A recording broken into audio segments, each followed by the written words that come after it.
आतंकी शाहीन के पति का बयान सामने आया है। डॉक्टर आतंकी शाहीन के पति का ये बड़ा बयान निकलकर सामने आया। उसने कहा कि शादी के बाद तलाक हुआ, तलाक के बाद कोई भी संपर्क नहीं है। ये बड़ी खबर निकलकर सामने आई है। आतंकी शाहीन के पति जफर हयात का बयान सामने आया है। तलाक के बाद शाहीन से कोई संबंध नहीं है, जफर ने कहा। आतंकी शाहीन के पति जफर हयात का यह बयान सामने आया। तलाक के बाद शाहीन से कोई संबंध नहीं है। आतंकी शाहीन के पति जफर हयात का यह बड़ा बयान निकलकर सामने आया और उन्होंने बताया कि शादी के बाद तलाक हुआ, तलाक के बाद कोई भी संपर्क नहीं है। और जानकारी ये निकलकर सामने आई थी कि 2013 में जो है आतंकी शाहीन की जो है शादी हुई थी जफर के साथ और रिश्ते ठीक नहीं थे। इस वजह से 2015 में तलाक हो गया था। और अब जिस तरीके से पति का बयान सामने आया उसके अनुसार 2015 से कोई भी संपर्क नहीं है शाहीन से। ये बड़ी खबर निकलकर सामने आई है। हमारे सहयोगी जावेद लगातार बने हैं, उनका रुख करेंगे। जावेद, क्या जानकारियां फिलहाल मिल पा रही हैं शाहीन को लेकर? परिवार ने भी ये कहा था कि लंबे समय से शाहीन जो है वो संपर्क नहीं है, कोई भी बातचीत नहीं होती, हमें नहीं पता कि वो कहाँ रहती थी। देखिए अभिषेक, जब जिस वक्त जो है आपको ये जो एक्सक्लूसिव मिला था, अमोनियम नाइट्रेट मिला था अल्फला यूनिवर्सिटी के महज कुछ दूरी पर ही डॉक्टर मुजम्मिल के उन किराए के मकानों पे जहां पे इस पे रखा गया था, उसके बाद जब इंडिया न्यूज की टीम वहां पर पहुंची थी तो हमने जी खुद बिल्कुल। मौके पर जावेद मैं आ रहा हूं इस बीच। शाहीन के पति के क्या कुछ कहना है, एक बार वो अपने दर्शकों को सुनवाते हैं। तो इस वक्त हमारे साथ मौजूद हैं जैश कमांडर के आरोपी डॉक्टर शाहीन के एक्स हस्बैंड डॉक्टर जफर हयात, जो कि केपीएम हॉस्पिटल में कार्यरत है। आइए उनसे बात करते हैं। हालांकि उनकी जो है तलाक हो चुकी है, उसके बावजूद भी आखिर 10 साल उनकी शादी चली है। तो इस बीच क्या हुआ? डॉक्टर साहब, सबसे पहले हमें ये बताएं कि किस ईयर में आपकी शादी हुई? 2003 नवंबर।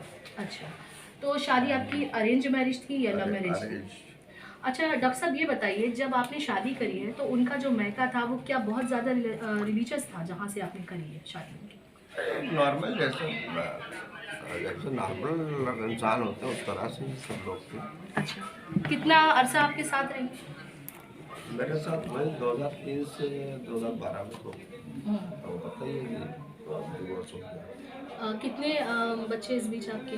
2 बच्चे। 2 बच्चे। डिवोर्स आपका जो था वैसे हुआ शरीयतन तौर पर? हाँ। तो किस वजह से डिवोर्स हो गया? हालांकि पूछना नहीं चाहिए। वजह एग्जैक्ट देखिए, वजह मुझे भी आज तक नहीं क्लियर है कि क्यों हुआ है। और मैं उसको बहुत कोशिश की जानने की, लेकिन मेरे दिल ने कुछ नहीं कहा। मुझे समझ में नहीं आया कि क्यों गई, क्योंकि हम लोग कोई प्रॉब्लम थी ही नहीं।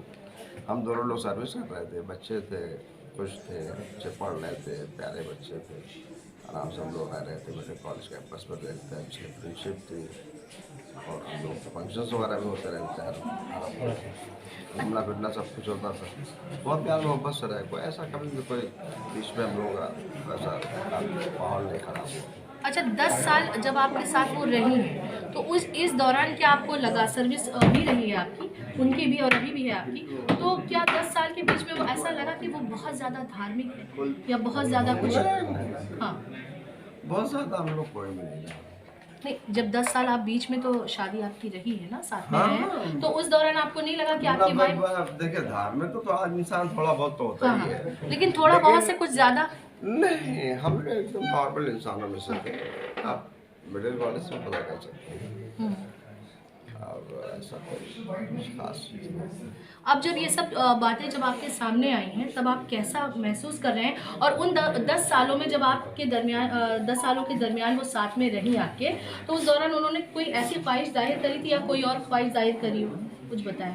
ये ख्वाहिश जाहिर जरूर की, हाँ। सिर्फ एक बार होगी कि ऑस्ट्रेलिया और यूरोप यूरोपियन कंट्रीज से बहुत सारी डिमांड्स आ रही हैं, हम लोगों के ऑफर्स आ रहे हैं, तो वहाँ चले जाए। क्वालिटी अच्छी है, बात अच्छी है, बच्चे अच्छे से पढ़ेंगे, सब कुछ आएगा। तो मैंने उसको इनकार कर दिया। मतलब मैंने बहुत सही रिस्पॉन्स दिया। मैं यहाँ सब लोग हैं, हम लोग रिलेशन सारे लोग हैं, पूरा खानदान, रिश्तेदार, नातेदार सब यहाँ पे हमारे। तो वहाँ जाने का क्या सेंस? हम दोनों लोग कमा रहे हैं, बढ़िया बच्चे हैं, सब कुछ है, कोई दिक्कत नहीं किसी तरह की। कोई हम लोग को पैसे की रिक्वायरमेंट तो थी नहीं, मतलब किसी तरह की कोई प्रॉब्लम नहीं थी। हिजाब वगैरह पहनती? ना, हिजाब वगैरह कुछ नहीं, कभी नहीं। जब 10 साल रही? जब मेरे घर जाती थी वो, मुझे कौन बेचेरी गाँव का रहने वाला, तब वो नकाब पहनती थी उस वक्त, क्योंकि वहाँ पे ससुराल थी। वहाँ पे सब लोग पहनते थे, पुराने लोग थे, माँ बाप, वो लोग पहनते थे, तो इसलिए तो अच्छा, नमाज वगैरह की पाँचों वक्त की पाबंद होगी? नमाज वगैरह का ऐसे इतना मतलब बहुत बहुत ज़्यादा पाबंदी के साथ तो नहीं हम लोग पढ़ पाते ना, कि ऐसा हम लोग जो कि ऐसा प्रोफेशन है, तो यहाँ बैठे हैं तो नमाज तो नहीं पढ़ सकते ना, जहाँ ऑपरेशन कर रहे हैं तो नहीं पढ़ सकते, या अगर वो लेक्चर ले रहे हैं तो नहीं पढ़ सकते, लेकिन ये बीच में पढ़ लेते हैं, कज़ा एक दो वगैरह। वक्त की नमाज पढ़ लेते हैं। तो पाँचों अभी वक्त अभी नहीं हो पाती कोई है, आपको उनसे और मतलब, फजर में तो नहीं हो पाती है। हाँ, कुछ ऐसा महसूस हो रहा है उनसे कुछ, जी। जैसा ये सब बातें जो सामने आई हैं उनको लेकर, जी। तो कुछ आपको महसूस हुआ अंदर से कुछ? मुझे तो महसूस होता, मेरा कोई सरिश्ता ही नहीं कर रहा है, कोई महसूस नहीं। बहुत बहुत शुक्रिया। तो ये देखिए हमारे साथ थे डॉक्टर जफ़र हयात, जो कि जैसे मोहम्मद की कमांडर के आरोपी जो सामने आई हैं डॉक्टर शाहीन उनके एक्स हस्बैंड हैं। हालांकि इनका जो है तलाक हो चुका है, और उन्होंने तमाम चीज़ें बताई, और इसके साथ ही ये बताया कि वो जो थे उनकी एक ख्वाहिश थी उन 10 सालों में जो सामने आई, कि वो बाहर जाने के लिए, विदेश में शिफ्ट होने के लिए, वहाँ रहने के लिए बड़ी ख्वाहिशमंद थी। कानपुर से इंडिया न्यूज़ के लिए ज़ेबा खान। सुना किस तरीके से यहाँ पर शाहीन के पति का ये बयान निकलकर सामने आया, बातचीत किस तरीके से निकलकर सामने आई है। हमारे सहयोगी जावेद लगातार बने हुए हैं, उनका रुख करेंगे।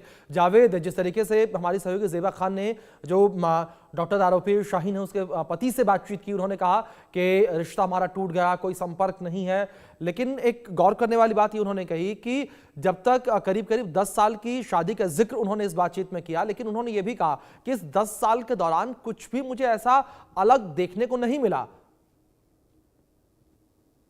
देखिए अभिषेक, एक चीज जरूर आपने ध्यान दिया होगा कि जो शाहीन के पूर्व पति हैं जो हयात, उन्होंने ये कहा कि जो शाहीन है वो ज्यादा एम्बिशियस थी, मतलब उनको बहुत ज्यादा कुछ अच्छा करना था, कुछ बड़ा जी, करना था। और एक जी। चीज उन्होंने और भी कहा अपने इंटरव्यू के दौरान हमारे सहयोगी को, कि उन्हें खुद नहीं पता चल पाया कि आखिर 10 साल की इस शादी के लाइफ को, साल 2023 की शादी थी, उसके बाद आखिर ऐसा क्या हुआ कि वो उन्होंने तलाक ले लिया, जबकि 2 बच्चे थे। जी। और ऐसे में दूसरी मैं आपको जानकारी दे दूं अभिषेक, जब वही मैं आपको जो बताना चाह रहा था कि जब हम ग्राउंड पे, जब एक्सक्लूसिव की इस स्टोरी पे जब हम लोग वहां पहुंचे थे, जब हमने जी। वहां के कुछ छात्रों से ऑफ द रिकॉर्ड हमने बात किया, हमने चाहा कि वो कैमरे पे बात करें, लेकिन उन्होंने मना कर दिया। उन्होंने ऑफ रिकॉर्ड बताया कि शाहीन ने हाल फिलहाल में ही एक ब्रेजा गाड़ी खरीदी थी, जिसको डॉक्टर मुजम्मिल इस्तेमाल कर रहा था। और डॉक्टर शाहीन जो है, जो मुजम्मिल की बेहद करीबी जानकार थी। अब क्या इस तरीके से जो तमाम डॉक्टर्स का एक पूरा नेक्सस आ रहा है, क्योंकि उम्र के बारे में भी यही बताया गया था अभिषेक कि फ्राइडे तक, यानी कि पिछले शुक्रवार तक वो कैंपस में दिखा था और वो जी। फैकल्टी था। छात्र भी ये कह रहे हैं कि आखिर उमर का जब तक ये चीजें तब तक साफ नहीं हो पाता, क्योंकि उसी शाम दिल्ली में ब्लास्ट की ये जो घटना सामने आई, और शाम तक की ये जानकारी थी कि खुद वहां के जो छात्र हैं वो चौंक गए कि आखिर उमर ऐसा क्यों किया, और उमर का नाम क्यों आना, वो वहां से फरार हो गया था। उमर के बारे में किसी अल्फला को कुछ नहीं पता था, वहां के छात्रों को। लेकिन शाहीन के बारे में बताया गया कि शाहीन अपनी गाड़ी जो है कैंपस के अंदर ही पार्क करती थी, और वो ज्यादातर डॉक्टर मुजम्मिल, जो कि पकड़ा गया है और उमर का करीबी है, वो उस गाड़ी को इस्तेमाल करता था। अब इसमें सबसे बड़ी बात यह है कि डीएनए टेस्ट के बाद, सैंपल आने के बाद ये साफ हो पाएगा कि जो मरे हुए लोग हैं उनमें से कौन उमर है, क्योंकि उमर के बारे में अभी जो एनआईए या जो भी जो दूसरी एजेंसीज हैं या दिल्ली पुलिस की बात करें, वो दोनों एंगल पे जांच कर रही है। क्या वो मर चुका है, या फिर गाड़ी में उस वक्त उमर के अलावा कोई और था, उमर बाहर था, किस तरीके का एक पूरा मॉड्यूल था, इसमें किस तरीके से इस्तेमाल किया गया, ये तमाम चीजें। क्योंकि डॉक्टर उमर का जो आपको बता दें कि आई कार्ड जो सामने आया है, जो कल इंडिया न्यूज के पास एनआईए के टॉप सोर्सेज के हवाले से जो आई कार्ड आया था, जिसमें अल्फला लिखा हुआ है नीचे आई कार्ड में, एक तरफ अल्फला जी, का जी। जो वो मार्क है, इसके अलावा उसके पासपोर्ट और उसका वो मोबाइल नंबर, जिस मोबाइल नंबर को लेकर अब सेंट्रल एजेंसी तलाश कर रही है, उसके पूरे ट्रैक रिकॉर्ड को देख रही है अभिषेक। देखिए व्हाट्सएप ग्रुप का जिक्र आ रहा है और ये शुरुआत में ही हमने भी इंडिया न्यूज ने भी सबसे पहले यही खुलासा किया था कि ऐसे मॉड्यूल में आमतौर पर अब जो आतंकी या उनके स्लीपर सेल हैं या उनके हैंडलर्स हैं वो सोशल मीडिया का सहारा लेते हैं जिससे कि एजेंसी या स्टेट पुलिस किसी भी भारतीय स्टेट पुलिस से वो बच सके और सोशल मीडिया के जरिए ही वो एक दूसरे से संपर्क करें। अब जिस तरीके से शाहीन सिद्दीकी के शाहिद के भाई परवेज को भी इस वक्त एनआईए पूछताछ कर रही है। इसके अलावा कुछ और डॉक्टर्स को हिरासत में लिया गया है। वो जो उमर और डॉक्टर मुजम्मिल के करीबी थे।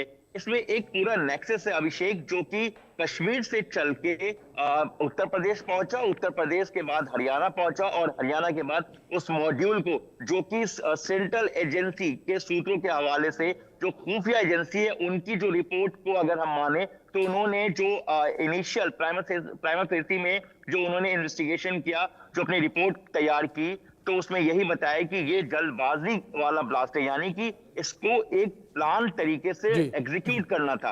अब कहीं ना कहीं जिस तरीके से गाड़ी में ब्लास्ट हुआ, कई ऐसे फुटेज सामने आ गए जिसमें उस गाड़ी के ब्लास्ट करने के जो है साफ एविडेंस देखे जा सकते हैं।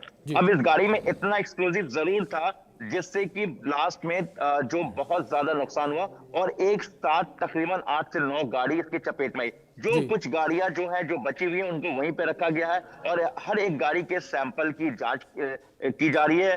फॉरेंसिक तरीके से एनआईए वहां से सैंपल उठा रहा है और एक जो उनका फॉरेंसिक जो तरीका होता है एग्जामिन करने का मौके पे पहुंचकर, वो भी किया जा रहा है। अभिषेक देखिए, ये कोई एक छोटा मॉड्यूल नहीं है, ये बहुत बड़ा मॉड्यूल है। जिस तरीके से एक पूरी तरीके से डॉक्टर्स लॉबी, जो डॉक्टर्स सफेद पोस्ट डॉक्टर, इसके अलावा मौलाना, इसके अलावा वहां पर जो और अलग फैकल्टीज थे, कौन कौन इसके किसका कितना रोल है, ये इसकी जांच जो एनआईए कर रही है। एनआईए की कई जो अधिकारी हैं, जो अधिकारियों की टीम बनी, उसमें कई लोगों को कनेक्टिविटी किया गया, कई लोगों को जोड़ा गया, क्योंकि एक बहुत बड़ा ये मॉड्यूल है। क्योंकि देखिए जिस तरीके से ऑपरेशन सिंदूर के बाद पाक ऑक्युपाइड कश्मीर में जिस तरीके से पहलगाम में जो आतंकियों ने जो बेकसूर लोगों को मारा था, इसमें 24 लोगों की जानें गई थी, उसके लिए ऑपरेशन सिंदूर को एग्जीक्यूट किया गया और पाक के 9 से 11 ठिकानों को पूरी तरीके से नेस्तनाबूद कर दिया गया। उसके बाद सेंट्रल एजेंसी ने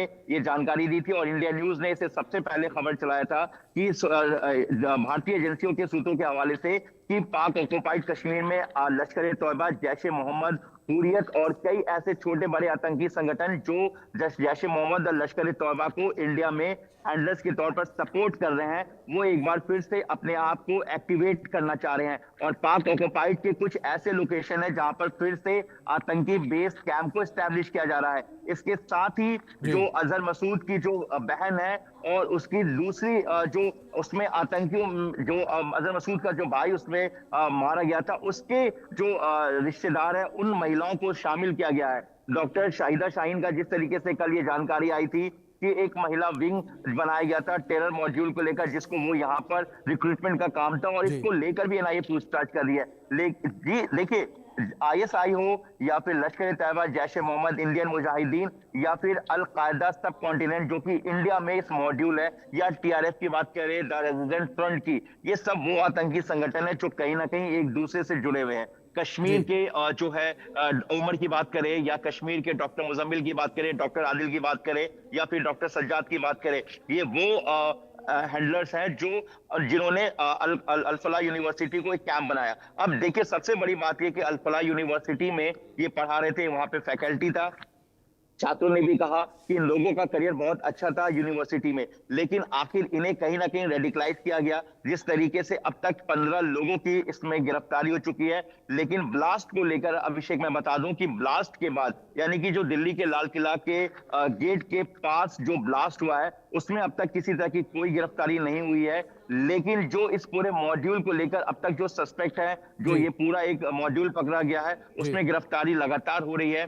लेकिन अब ये देखना है कि जो डीएनए सैंपल भेजा गया है, जिस तरीके से सारे मॉड्यूल की बात हो रही है, इसको लेकर एनआईए क्या खुलासा करता है। लेकिन सबसे बड़ी बात यह अभिषेक कि इसमें दिल्ली पुलिस की टेरर मॉड्यूल पे जो यूनिट काम करती है, दिल्ली पुलिस की स्पेशल सेल की, वो लगातार एनआईए को सपोर्ट कर रही है। और एनआईए की कुछ टीमें इस वक्त अल-फलाह और अल-फलाह के अलावा फरीदाबाद के कुछ और स्पेसिफिक लोकेशन पर सर्च ऑपरेशन को अंजाम दे रहे, क्योंकि अभिषेक ये एक बहुत जी। लंबा नेटवर्क और नेक्सस है। क्यों? क्योंकि कई डॉक्टर्स, उनके कनेक्टिविटी, उनके और कितने लोग, कौन कितना किससे जुड़ा हुआ है, क्योंकि डॉक्टर मुजम्मिल और उमर के अलावा, डॉक्टर शाहिद शाहीन के अलावा कुछ और लोग भी, जो एक पूरा नेक्सस है, इसमें कितने कितने लोग हैं। क्योंकि देखिए गाड़ी को यहाँ पे लाया गया था और 3:19 पर पार की गई थी, उसके बाद 6:22 के आसपास गाड़ी को निकाला गया था।